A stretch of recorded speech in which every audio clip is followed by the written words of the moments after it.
Welcome to SR7 TV news. బులెటిన్ల ముందుగా headlines. నష్టపోయిన రాష్ట్రాన్ని పునర్నిర్మాణం చేయటం తప్ప నాకు ఎటువంటి రాజకీయ ఉద్దేశాలు లేవు. ముఖ్యమంత్రి చంద్రబాబు.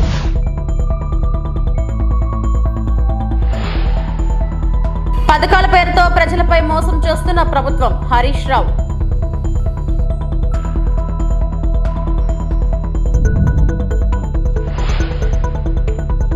నష్టపోయిన రాష్ట్రాన్ని పునర్నిర్మాణం చేయటం తప్ప నాకు ఎటువంటి రాజకీయ ఉద్దేశాలు లేవు. గత 5 ఏళ్లలో రాష్ట్ర విభజన కంటే ఎక్కువ నష్టం జరిగింది. ప్రజలు నా మీద నమ్మకంతో, ఎన్డీఏ మీద నమ్మకంతో పునర్నిర్మాణం చేయమని మమ్మల్ని గెలిపించారు. రాష్ట్రాన్ని రీబిల్డ్ చేసి అభివృద్ధి పథంలో నడిపించి స్వర్ణాంధ్రప్రదేశ్ 2047 విజన్ ని సాధించడమే నా లక్ష్యం అని ముఖ్యమంత్రి సీఎం చంద్రబాబు నాయుడు పేర్కొన్నారు. Final question, sir. You, like I've said before, you have a strong relationship with Prime Minister Modi. Is there a chance that you might consider a position in his cabinet anytime soon? No, I don't have any aspiration. I am fully engaged in rebuilding Andhra Pradesh. That is my priority as on today. Because Andhra is one state. After bifurcation, we had some problems. Right. Compared to bifurcation, last 5 years we had more problems. People are having faith on us, NDA government in Andhra Pradesh. Telugu Desam, Janasena, BJP combinedly we fought. So this is our duty to help rebuild Andhra Pradesh and restore development track. And if Prime Minister Modi requests you to play a national role as a cabinet minister? No, that may not arise. So many ministers are there. Even And my if party. it may arise? No, my party also is working there. Okay. Then so many senior leaders are working. I am contributing my level best. Whenever there is a meeting, we are all discussing, we are all following. We are working as a team. Sure. Team India to take forward. Vikasit Bharat is the goal for PM. Swarna Andhra Pradesh 2047 is my goal. And you're firmly in the Chief Minister's seat? Yeah. పథకాల కోసం ప్రజా పాలనలో దరఖాస్తు చేసుకున్న వారికి ఇబ్బందులు తప్పడం లేదని మాజీ మంత్రి హరీష్ రావు విమర్శించారు. బుధవారం సిద్దిపేటలో హరీష్ రావు మీడియాతో మాట్లాడారు. సంక్షేమ పథకాలకు ఎన్నో షరతులు పెడుతున్నారన్నారు. ఎన్నికల ముందు హామీ ఇచ్చినట్లుగా రైతులకు పూర్తి రుణమాఫీ చేయకుండా ఎగ్గొట్టారని విమర్శించారు. పథకాల కోసం ప్రజా పాలనలో ఇంకా ఎన్నిసార్లు దరఖాస్తులు చేసుకోవాలని హరీష్ రావు ఆగ్రహం వ్యక్తం చేశారు. సభల్లో చూస్తే పాపం ప్రజలు మేము ఎన్నిసార్లు దరఖాస్తులు పెట్టాలి, ఇప్పటికీ చాలా సార్లు దరఖాస్తులు పెట్టాము. దరఖాస్తులు పెట్టినప్పుడల్లా దరఖాస్తుకు 5 రూపాయలు, జిరాక్స్లకు 10 రూపాయలు, అదేవిధంగా సిద్దిపేటకు పోయి ఇవన్నీ తెచ్చుకోవడానికి, జిరాక్సులు తెచ్చుకోవడానికి పెట్రోల్కి 20 రూపాయలు, మొత్తంగా దరఖాస్తు పెట్టినప్పుడల్లా 30-40 రూపాయలు ఖర్చు అవుతా ఉంది. మేము చాలా సార్లు పోయినసారి ప్రజాపాలనలో దరఖాస్తు ఇచ్చాం, గతంలో మీ సేవలో ఆన్లైన్లో అప్లై చేశాం, మళ్ళీ ఇప్పుడు దరఖాస్తులు ఇవ్వమని దరఖాస్తుల పేరు మీద కార్యవాపన చేస్తున్నారని చెప్పి ప్రజలు తీవ్రమైన ఆగ్రహాన్ని వ్యక్తం చేస్తా ఉన్నారు. గతంలో ప్రజాపాలనలో రేషన్ కార్డులకు దరఖాస్తు ఇస్తే ప్రభుత్వం వాటిని ఆన్లైన్ చేయకపోవడం వల్ల, ప్రభుత్వం ఆ దరఖాస్తులను కట్టనబట్టి మూలకు పడేయడం వల్ల ఇవాళ వాళ్ళ పేర్లు జాబితాలో కనబడడం లేదు. అధికారులు నిలదీస్తే మళ్ళీ దరఖాస్తు ఇవ్వండి, మళ్ళా చూస్తామని చెప్తున్నారు. ఇప్పుడు ప్రభుత్వం వచ్చి 13 నెలల తర్వాత కూడా దరఖాస్తుల పేరు మీద కార్యయాపన చేస్తూ ప్రజల్ని మోసపుచ్చుతా ఉన్నారు. అబద్ధాల పునాదుల మీద అధికారంలోకి వచ్చిన కాంగ్రెస్ పార్టీ ఇవాళ ప్రభుత్వంలో పాలనలో కూడా అబద్ధాల పరంపరనే కొనసాగిస్తా ఉన్నారు. పాలనలో కూడా అబద్ధాల పరంపరనే కొనసాగిస్తున్నారు. 13 నెలలైనా ప్రజలకు ఇచ్చిన హామీలు ఒక్కటి కూడా అమలుకు నోచుకోలేదు. అప్పుడేమో అందరికీ పరమాన్నం పెట్టమన్నారు, ఇప్పుడు అడిగితే పంగనామాలు పెడుతున్నారు. ఎలక్షన్ల ముందు అందరికీ పరమాన్నం అన్నారు, ఇప్పుడేమో పంగనామాలు పెడుతున్నారు అడిగితే. ఇది కాంగ్రెస్ తీరు. ముఖ్యంగా ఇవాళ నేను ఆశ్చర్యానికి లోనైనాను. చిన్న గ్రామం గాడిచెర్లపల్లి, చాలా చిన్న గ్రామము. ఇది మున్సిపల్లో భాగంగా ఉంటుంది. ముఖ్యమంత్రి రేవంత్ రెడ్డి ఏమో రుణమాఫీ అయ్యేపోయింది, అడిగేదే లేదు, మొత్తం అయ్యేపోయిందని చేతులు లేవడుతుంది. కానీ గాడిచెర్లపల్లి గ్రామంలో చూస్తే రుణమాఫీ కాలేదని ఇంతమంది దరఖాస్తులు ఇచ్చారు. నాకు ఇన్ని దరఖాస్తులు వచ్చినాయి. అందులో 1,00,000 లోపు ఉన్నాయి, 2 లక్షల లోపు ఉన్నాయి, 2 లక్షల మీద ఉన్నాయి. రేవంత్ రెడ్డి ఏమో రుణమాఫీ అయిపోయింది అని హైదరాబాద్లో కూర్చొని మాట్లాడుతున్నాడు. నేను డిమాండ్ చేస్తున్నా రేవంత్ రెడ్డిని, రుణమాఫీ అయిపోయిందని నువ్వు హైదరాబాద్లో కూర్చొని మాట్లాడు కాదు, దమ్ముంటే రా నా సిద్దిపేటకు రా, ఈ గాడిచెర్లపల్లి గ్రామానికి రా, ఎంతమందికి రుణమాఫీ కాలేదో నేను చూపిస్తా. లేదు నీ సొంత ఊరు కొండారెడ్డిపల్లికి పోదామంటే కూడా పోదాం, అక్కడ కూడా కచీరికాడ కూర్చొని మాట్లాడదాం. నీ సొంత ఊరికి పోదామా, మా గాడిచెర్లపల్లికి వస్తావా చెప్పు. కొత్త రోడ్లు వేయకుండా గొంతులు పోడ్చకుండా ప్రయాణికుల ఆరోగ్యంతో గత వైకాపా సర్కార్ చెలగాటమాడిందని ప్రముఖ నటుడు హిందూపురం ఎమ్మెల్యే నందమూరి బాలకృష్ణ ఆరోపించారు. శ్రీ సత్యసాయి జిల్లాలో మంగళవారం పలు అభివృద్ధి పనులను ఆయన ప్రారంభించారు. దిగుపల్లి తాండాలో చేపట్టిన రోడ్డు నిర్మాణ పనులకు శ్రీకారం చుట్టారు. ఈ సందర్భంగా ఆయన మీడియాతో మాట్లాడారు. రాష్ట్ర వ్యాప్తంగా నూతన రోడ్ల నిర్మాణానికి కూటమి ప్రభుత్వం నడుం బిగించిందని బాలయ్య అన్నారు. దిగుపల్లి తాండాకి ఇక్కడ 1.4 కిలోమీటర్లు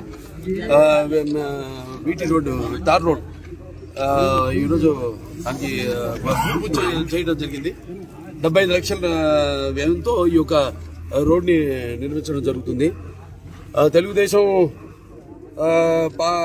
ప్రభుత్వం ఎప్పుడు ప్రతి మారుమూల గ్రామాన్ని కూడా కలపాలి అంటే సర్ఫేస్ ట్రాన్స్పోర్టేషన్ అంటారు. సర్ఫేస్ ట్రాన్స్పోర్టేషన్ బాగుంటేనే ఎవరు చేసిన వాళ్ళ ఉత్పత్తులు అయితేనేమి, ఎవరు పండించిన పంటలు అయితేనేమి అవన్నీ కూడా వాళ్ళు తీసుకెళ్లి వాటిని అమ్ముకోవడానికి వీలుగా ఉంటుంది. అటువంటిది ఇక్కడ ముఖ్యంగా చూసాం, పోయిన ప్రభుత్వం అప్పుడు ఎలా రోడ్లన్నీ గుంతలమయం అయిపోయాం, ఎలా ఒట్టి నేను అన్నట్టు కాకుండా ప్రయాణికుల ఆరోగ్యంతో కూడా వాళ్ళు ఎంతో చెలగాటం ఆడుకున్నారు.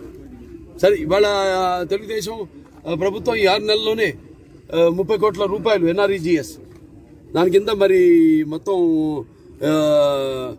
ఒక అంటే ఈ సిసి రోడ్లు అయితేనేమి, బీటీ రోడ్లు అయితేనేమి అన్ని వేయడం జరుగుతుంది. సుమారుగా 80% పనులన్నీ పూర్తయిపోయినాయి. ఈ ఫిబ్రవరిలో మరొక 30 కోట్ల రూపాయలతో మళ్ళీ అంటే 3 మండలాల్లో మళ్ళీ కూడా ఏదైతే టార్ రోడ్లు లేని వసతి లేని వాళ్ళ 20 గ్రామాలకి వాటికి కూడా ఈ యొక్క సీసీ రోడ్లు, బీటీ రోడ్లు వేయడం జరుగుతుంది.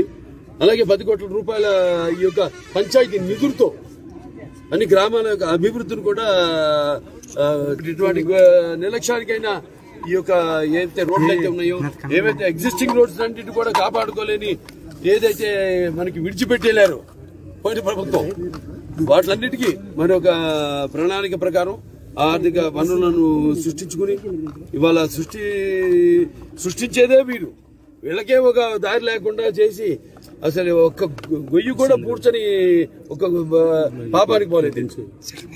అలా ఇటువంటి పరిస్థితుల్లో ఇవాళ మొత్తం రాష్ట్రం అంతా కూడా ఎక్కడికక్కడ అన్ని రోడ్ల మరమ్మతులు అయితేనేమి, లేకపోతే ఈ యొక్క రోడ్లు ఈ లేని ఏవైతే గ్రామాలు ఉన్నాయో వాటికి సరైన రోడ్లు లేని గ్రామాలన్నిటి కూడా గ్రామాలని నిర్మించడం జరుగుతుంది. సో దానికి భాగంగానే ఈరోజు ఈ యొక్క రోడ్డు ఒక భూమి పూజ చేయడం జరిగింది. సో దీనికి సంబంధించి అందరికీ కాంట్రాక్టర్ గారు చెప్తున్నాను, అందరికి వేశారు, ఇక్కడ చేస్తున్నారు. సో సేమ్ గల్లిపల్లి అవునండి, ఎంతో మంచి బాగా చేశారు. అలాగే బాగా త్వరగతిని కూడా పూర్తి చేయండి. క్వాలిటీ అండ్ స్పీడ్ రెండు ఉండాలి. సో అలాగే ఇక్కడ మన ప్రభుత్వ సిబ్బంది అయితేనేమి, మన జమాల్ బాషా గారు అయితేనేమి, లేకపోతే రమణమూర్తి గారు, వాళ్ళతో కూడా ఎంతో యథారాజా తథా ప్రజ అంతే. ఎలా పని ఉంటే ఎవరైనా చిత్తశుద్ధితో చేస్తారు. సో ఇన్నేళ్ళు ఇప్పుడు మళ్ళీ మంచి అభివృద్ధికి చేయడానికి అవకాశం దొరికింది. మీరు కూడా ఇందులో భాగస్వామి అవడానికి, పాల్పంచుకోవడానికి సదవకాశం మళ్లీ దొరికింది మీకు. ఏదైతే ఇంతకు ముందు నేను మన అధికారంలో ఉన్నప్పుడు చేశాను, అధికారం లేనప్పుడు కూడా ఏవైతే అభివృద్ధి కార్యక్రమాలు చేసే వాటిలన్నింటి కూడా ఈ వాళ్ళ ఎంతో చిత్తశుద్ధితో ఇక్కడ అధికారులందరూ కూడా పనిచేయడం జరిగింది. వాళ్ళకి సభాముఖంగా హైదరాబాద్ లో 2వ రోజు సినీ ప్రముఖులు ఇళ్లు, కార్యాలయాల్లో ఐటీ అధికారులు సోదాలు నిర్వహిస్తున్నారు. ప్రముఖ నిర్మాత, తెలంగాణ FDC చైర్మన్ దిల్ రాజు నివాసాలు, కార్యాలయంలో అధికారులు తనిఖీలు చేస్తున్నారు. నిర్మాణ సంస్థ మైత్రి మూవీస్, మ్యాంగో మీడియా కార్యాలయాల్లోనూ సోదాలు జరుగుతున్నాయి. ఆర్థిక వ్యవహారాలకు సంబంధించిన పలు పత్రాలను ఐటీ అధికారులు పరిశీలిస్తున్నారు. మొత్తం 55 బృందాలు ఈ సోదాల్లో పాల్గొన్నాయి.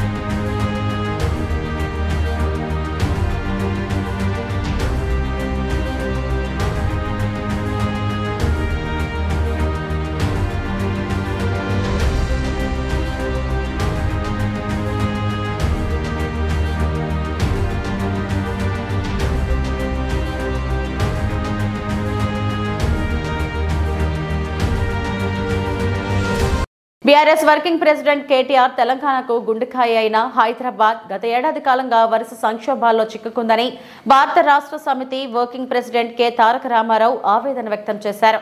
ముఖ్యమంత్రిగా కేసీఆర్ నాయకత్వంలో నగరం మారిన తీరును గుర్తు చేసిన కేటీఆర్ ఒకప్పుడు ప్రగతికి ఆనందానికి ప్రతీకగా ఉన్న హైదరాబాద్ ఇప్పుడు రేవంత్ రెడ్డి నేతృత్వంలోని ప్రభుత్వ వైఫల్యాల వల్ల సవాళ్లు కష్టాల కేంద్రంగా మారిందని ఆవేదన వ్యక్తం చేశారు. హైదరాబాద్లోని జూబ్లీహిల్స్ లో మాజీ మంత్రి తలసాని శ్రీనివాస్ యాదవ్ నివాసంలో హైదరాబాద్లోని ఎమ్మెల్యేలు ఎమ్మెల్సీలతో కేటీఆర్ ప్రత్యేక సమావేశాన్ని ఏర్పాటు చేసి నగరంలో నెలకొన్న సమస్యలను పరిష్కరించారు.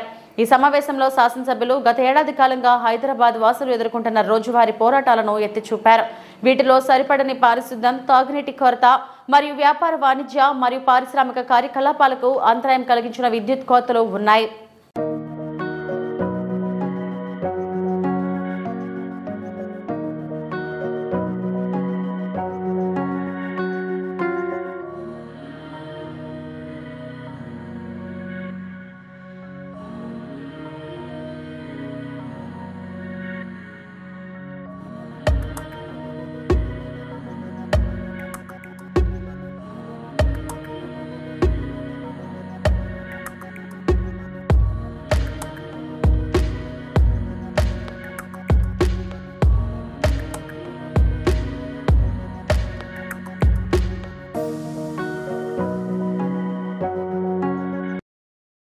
నెల్లూరు రూరల్ నియోజకవర్గంలో నీలగిరి సంఘం వాసులు ప్రధానంగా ఎన్నో ఏళ్ల నుంచి డ్రైనేజీ సమస్యతో ప్రజలు ఇబ్బందులు పడుతున్నారు.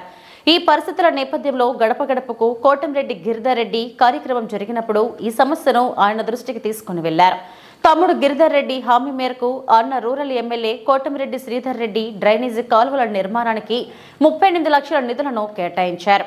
నెల్లూరు రూరల్ పరిధిలోని 35వ డివిజన్ నీలగిరి సంఘంలో 38 లక్షల రూపాయల వ్యయంతో సీసీ డ్రైన్ పనులకు ఆయన శంకుస్థాపన చేశారు.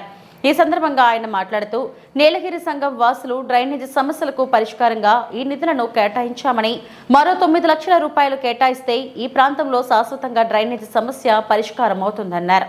ఎంతో మంది కాంట్రాక్టర్లు డ్రైనేజీ నిర్మాణానికి ముందుకు రాలేదని, తాము పూనుకొని ఈ పనులు చేయిస్తున్నామని స్థానికులు అందరూ ఈ డ్రైనేజీ కాలువ నిర్మాణానికి తమ వంతు సహకరించాలని విజ్ఞప్తి చేశారు.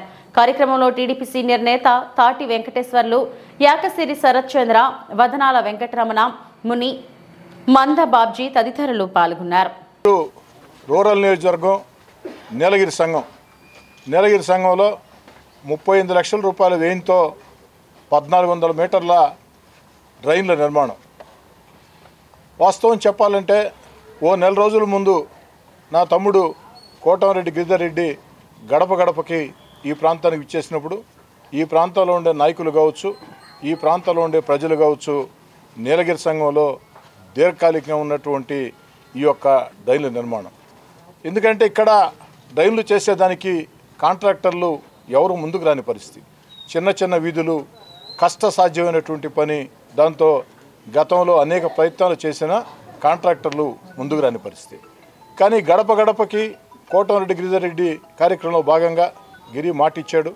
ఆ మాటని నెరవేర్చేదానికి అటు అధికారులతో కాంట్రాక్టర్లతో ప్రత్యేకంగా మాట్లాడి ఖచ్చితంగా నీలగిరి సంఘంలో డ్రైన్ నిర్మాణం అవసరం. ఈ 38 లక్షల రూపాయలతో ఇక్కడ డ్రైన్లు చేపట్టినట్టయితే పలు అడ్డవీధులకి డ్రైన్లు వస్తాయి. మరో 9 లక్షలు కేటాయించినట్లయితే నీలగిరి సంఘంలో పూర్తి స్థాయిలో డ్రైన్ నిర్మాణం సమస్య లేకుండా పోతుంది, నిర్మాణం జరిగిపోతుంది. ఆ 9 లక్షలు కూడా కేటాయించమని కమిషనర్ గారిని అధికారులను కూడా కోరటం జరిగింది. త్వరలో కేటాయిస్తామని చెప్పారు. ఈ 38 లక్షల రూపాయలతో ఈ యొక్క డ్రైన్ నిర్మాణం వేగవంతంగా ప్రారంభించి అతి త్వరలోనే ప్రారంభోత్సవం చేసుకుంటామని తెలియచేసుకుంటూ, నా ఉద్దేశంలో ఒకటే, ఎక్కడైనా సరే అభివృద్ధి పనుల విషయంలో శంకుస్థాపన చేశామంటే ఏదో టెంకాయలు కొట్టామా, ఫోటోలు దించుకున్నామా, వెళ్ళామా అన్న ధోరణి ఉండకూడదు. ఖచ్చితంగా ఏదైతే పని పూర్తి కావాలా, నిర్దేశిత కాలం ప్రకారం పని పూర్తి కావాలా, ఆ ప్రకారం నెల్లూరు రూరల్ నియోజకవర్గంలో రోడ్లు కావచ్చు, డ్రైన్లు కావచ్చు, పైప్ లైన్లు కావచ్చు, కరెంటు సౌకర్యాలు కావచ్చు, తాగునీటి సమస్య కావచ్చు, ఈ యొక్క సమస్యల పరిష్కారం కోసం గత 7 నెలలుగా తెలుగుదేశం పార్టీ కూటమి అధికారంలోకి వచ్చిన తర్వాత యుద్ధ ప్రాతిపదికన అధికారుల సహాయ సహకారాలతో చేపడుతున్నాం. రాబోయే రోజుల్లో మరిన్ని కార్యక్రమాలకు కూడా శ్రీకారం చుట్టబోతున్నాం. నెల్లూరు రూరల్ నియోజకవర్గం అభివృద్ధి కార్యక్రమాల విషయంలో రాష్ట్రానికి ఒక ఆదర్శం కావాలా అన్నది నా ఉద్దేశం. అదేవిధంగా గౌరవ ముఖ్యమంత్రి చంద్రబాబు నాయుడు గారి ఆకాంక్ష అభివృద్ధి కార్యక్రమాలు, అదేవిధంగా సంక్షేమ కార్యక్రమాలు, అమరావతి ఆంధ్రప్రదేశ్ గర్వించే రాజధాని, ఆంధ్రప్రదేశ్ జీవనాడి పోలవరం పూర్తి, మన బిడ్డలకు ఉద్యోగం వచ్చేదానికి విదేశాల నుంచి లక్షల కొద్దీ పెట్టుబడులు ఆకర్షించి పరిశ్రమలు స్థాపించడం, ఇవన్నీ ఆలోచనతో ఇంత పెద్ద వయసులో కూడా చంద్రబాబు నాయుడు గారు గత వైఎస్ఆర్ కాంగ్రెస్ పార్టీ ప్రభుత్వంలో పట్టాలు తప్పినా గాడి తప్పినా రాష్ట్ర ప్రజల్ని రాష్ట్రాన్ని అన్ని రకాల కూడా ముందుకు తీసుకుపోయేదానికి రాష్ట్ర ప్రజలకి మేలు చేసేదానికి కృషి చేస్తూ ఉన్నారు. గత వైఎస్ఆర్ కాంగ్రెస్ పార్టీ ప్రభుత్వంలో ఆనాడు వైఎస్ఆర్ కాంగ్రెస్ పార్టీ అరాచక విధానాలతో అస్తవ్యస్త విధానాలతో అనాలోచిత విధానాలతో రాష్ట్రం ఆర్థికంగా దివాలా తీసింది. ఆర్థికంగా దివాలా తీసిన చంద్రబాబు నాయుడు గారు ఒక పక్క సంక్షేమం అభివృద్ధి ఈ రెండు కూడా దృష్టి పెడుతూ మరోపక్క ఎన్నికల్లో ఇచ్చిన హామీల్ని ఒక్కొక్కటి నెరవేరుస్తూ వస్తున్నారు. అతి త్వరలో హామీలన్నీ కూడా ప్రారంభమవుతాయి. కొన్ని ఇప్పటికే ప్రారంభమని తెలియజేసుకుంటూ నీలగిరి సంఘం వాసులకు కూడా నేను మనవి చేసేది ఒకటే, అభివృద్ధి కార్యక్రమాల విషయంలో ఎక్కడా కూడా రాజకీయ జోక్యం లేకుండా ఆ పార్టీ ఈ పార్టీ తేడా లేకుండా ఎన్నికలు అయిపోయినాయి. ఎన్నికల వేళ మాత్రమే పార్టీ అజెండాలు ఎన్నికలు పూర్తయిన వేళ ఈ యొక్క సమయంలో ఎక్కడికక్కడ అభివృద్ధి కార్యక్రమాలు చేపట్టుకోవాల్సిన అవసరం ఉంది. నీలగిరి సంఘంతో మొట్టమొదటి నుంచి కూడా నీలగిరి సంఘం అరుంతిపాళెంతో నాకు ప్రత్యేకమైనటువంటి అనుబంధం ఉంది. ఆ అనుబంధంతో నీలగిరి సంఘాన్ని అరుంతిపాళెన్ని ప్రత్యేకంగానే చూస్తానని ప్రత్యేకంగానే ప్రేమిస్తానని చెప్పని మాట ఇస్తూ ఈ 38 లక్షల రూపాయల పనులకి సంబంధిత కాంట్రాక్టర్కి ప్రజలందరూ సహకరించాలి. మళ్ళీ చెప్తున్నా, స్థానిక ప్రజలు ఆ కాంట్రాక్టర్కి అన్నమయ్య జిల్లా పెద్దవరంపాడు రెవెన్యూలో వామనావతారం ఎత్తిన కబ్జాదారుల తీరని భూబకాసురులు ఆకలి. అన్యాయం జరిగిన వారికి అండగా నిలిచిన Panthakani Narasimhaprasad. Obulavaripalli 1150/3 survey number DKT పట్టాలో గలిచినంపల్లి గ్రామస్తుడు చాపలమడుగు మహేష్ భూమిని కాకర్లవారిపల్లికి చెందిన గడుపర్తి చెంగయ్య, పిరమాండ్లపల్లికి చెందిన పంట లక్ష్మయ్య కబ్జా చేశారు. ఇందుకు సంబంధించి చాపలమడుగు మహేష్కు గతంలోనే ప్రభుత్వం కేటాయించిన పాస్ పుస్తకము, ఆన్లైన్ నమోదులు ఉన్నవే. కబ్జాదారులు అయిన గడుపర్తి చెంగయ్య, పంట లక్ష్మయ్య వారి బలగంతో మహేష్ను వారి కుటుంబ సభ్యులను బెదిరిస్తూ దాడి చేస్తూ భూమిపై హక్కు మాతని పదే దౌర్జన్యాలు చేస్తూ భూమిని అక్రమంగా దున్ని చదును చేసి ఆక్రమిస్తున్నారు. కావున గతంలో చాపలమడుగు మహేష్ కోర్టును ఆశ్రయించగా కోర్టు చాపలమడుగు మహేష్కు ఇంజెక్షన్ ఆర్డర్ ఇచ్చింది. అయినా ఇప్పటికీ కోర్టు ఆర్డర్ను ధిక్కరిస్తూ కోర్టును సైతం గౌరవించకుండా యథావిధిగా పంట లక్ష్మయ్య, గడుపర్తి చెంగయ్యలు దౌర్జన్యాలు చేస్తూ భూమిపై మాది హక్కు అని భూమిని సాగు చేయ ప్రయత్నిస్తున్నారు. అందువలన బాధితుడు మహేష్ తెలుగుదేశం పార్టీ రాష్ట్ర సాంస్కృతిక విభాగ అధ్యక్షులు పంతకాని నరసింహప్రసాద్ను ఆశ్రయించగా ఆయన ఆ భూమికి సంబంధించిన వివరాలు పరిశీలించి నిజాలు తెలుసుకొని బాధితులకు అండగా నిలిచి ఇది మా నాయకుడు చంద్రబాబు గారి ప్రభుత్వం సమర్థ పాలన, మునుపటి ప్రభుత్వ అసమర్థ పాలన కాదు, మా ప్రభుత్వంలో ఎవరికీ అన్యాయం జరగకూడదు, జరగనివ్వమని బాధితులకు భరోసానిస్తూ అన్యాయం జరిగితే సహించేదే లేదు, న్యాయం వైపు మేము నిలబడతాం, అన్యాయాన్ని అడ్డుకుంటామని భరోసానిస్తూ స్వయాన పంతకాని నరసింహప్రసాద్ దగ్గర ఉండి పోలీస్ స్టేషన్లో చాపలమడుగు మహేష్తో రైల్వే కోడూరు సిఐ దగ్గర కంప్లైంట్ రాసి ఇచ్చారు. అందరికీ నమస్కారం. ఈరోజు రైల్వే కోడూరు పోలీస్ స్టేషన్కి రావడం జరిగింది. దీనికి కారణం మా తెలుగుదేశం కుటుంబ సభ్యుడికి ఒక కష్టం వచ్చింది. ఈ పార్టీలో పుట్టి పెరిగిన ఒక నికాసైన తెలుగుదేశం కార్యకర్త బాధపడుతుంటే చూడలేక వివరాలు పరిశీలించి న్యాయం ఉందనిపించి ఈరోజు ఈ విషయాన్ని రూరల్ సిఐ దృష్టికి తీసుకెళ్లడం జరిగింది. పెద్దవరంపాడు, ఓవులవారిపల్లి మండలం పెద్దవరంపాడు గ్రామ లెక్కదాకల్లోని ఒక భూమి గత కొంతకాలంగా చాపలమడుగు మహేష్ అనే వ్యక్తి ఆధ్వర్యంలో సాగు చేసుకుంటున్నారు. ఆన్లైన్లో ఉంది, దానికి సంబంధించిన అన్ని పత్రాలు ఉన్నాయి. అయినప్పటికీ గత ప్రభుత్వంలో అప్పుడు దౌర్జన్యంగా ఆ భూమిని వాళ్ళు కబ్జా చేయాలని ప్రయత్నం చేశారు. అయినప్పటికీ మా కార్యకర్త కోర్టును ఆశ్రయించి పర్మనెంట్ ఇంజెక్షన్ ఆర్డర్ తీసుకొచ్చాడు. ఏ ఆధారాలు లేకపోతే ఈ ఆర్డర్ ఇస్తారు కోర్టు? ఓకే, మీకు ఏదైనా అబ్జెక్షన్ ఉంటే మీరు కూడా కోర్టుని ఆశ్రయించి న్యాయపరంగా చట్టపరంగా ఆ భూమిని మీరు స్వాధీనం చేసుకోవచ్చు.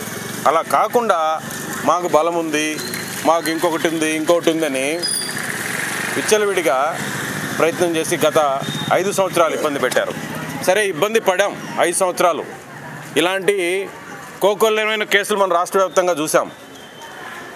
ఇప్పుడు కూటమి ప్రభుత్వంలో ముఖ్యంగా తెలుగుదేశం పార్టీ అధినేత చంద్రబాబు నాయుడు గారు ముఖ్యమంత్రిగా ఉన్నప్పుడు ఇలాంటి భూ కబ్జాలకి ఆస్కారం ఉండకూడదనే ఉద్దేశంతో మేము న్యాయపరంగా చట్టపరంగా పోలీసులు వారిని ఆశ్రయించి విజ్ఞప్తి చేస్తున్నాం. ఈరోజు సార్, కోర్టు ఇంజెక్షన్ ఆర్డర్ ఉంది, దయచేసి వాళ్ళకేమైనా అబ్జెక్షన్ ఉంటే తిరుగు కోర్టు వెళ్ళమని చెప్పండి. మేము మంది బలంతో ఆక్రమించుకొని వాళ్ళని ఎదురుదాడి చేయలేక కాదు, లా అండ్ ఆర్డర్ ఇష్యూ రాకూడదు. గతంలోనే అదే మండలానికి సంబంధించిన కొంతమంది రైతులు ఇలా తొందరపాటు చర్యలతో జైలు పాలయ్యారు. అలాంటి సిచ్యువేషన్ రాకూడదు. మీలాంటి విజ్ఞత కలిగిన అధికారులు ఆఫీసర్స్ ఉన్నారు. తెలుగుదేశం పార్టీలో లా అండ్ ఆర్డర్ సమస్య రాకూడదు. అదేవిధంగా మా తెలుగుదేశం కార్యకర్తలకి అన్యాయం జరగకూడదని ఈరోజు చట్టపరమైన న్యాయం కోసం ఈరోజు పోలీసులు వాళ్ళని ఆశ్రయించడం జరిగింది. దీంట్లో న్యాయం చేస్తామని వాళ్ళు చెప్పారు. ఖచ్చితంగా ఎంతటి వాళ్ళైనా చట్టానికి లోబడాల్సిందే. అదేవిధంగా మా తెలుగుదేశం కుటుంబ సభ్యులకి ఏ కష్టం వచ్చినా ప్రత్యక్షంగా వచ్చి మేము ఆదుకుంటాం. గతంలో పడిన బాధలు ఇప్పుడు పడాల్సిన అవసరం లేదు. వీళ్ళకి ఎవరైనా అండదండలుగా ఉన్నారు అని తెలిస్తే. తిరుపతిలో నడివీధి గంగమ్మ జాతర మహోత్సవాన్ని వేడుకగా నిర్వహించడం జరిగిందని mayor doctor Sirisha, corporator Ramaswamy Venkateswarlu పేర్కొన్నారు. తిరుపతి ఓటగుట్టంలో నడివీధి గంగమ్మ జాతర వేడుకను అంగరంగ వైభవంగా నిర్వహించారు. ఈ కార్యక్రమానికి ముఖ్య అతిథులుగా నగరపాలక సంస్థ మేయర్ డాక్టర్ శిరీష, కార్పొరేటర్లు రామస్వామి వెంకటేశ్వర్లు, ఆదిలక్ష్మి తదితరులు విచ్చేసి జాతర మహోత్సవాన్ని ప్రారంభించారు. ఈ సందర్భంగా వారు మాట్లాడుతూ ప్రతి సంవత్సరం ఓటగుంట ప్రాంతంలో అంగరంగ వైభవంగా జాతర నిర్వహించడం జరుగుతుందని, భక్తులు పెద్ద సంఖ్యలో పాల్గొని అమ్మవారికి అంబళ్లు సమర్పించడం జరిగిందని అన్నారు. అమ్మవారి ఆశీస్సులు తిరుపతి నగరవాసులపై ఉండాలని, అందరి జీవితాలలో వెలుగులు నింపాలని స్వామివారిని ప్రార్థించినట్లు తెలిపారు.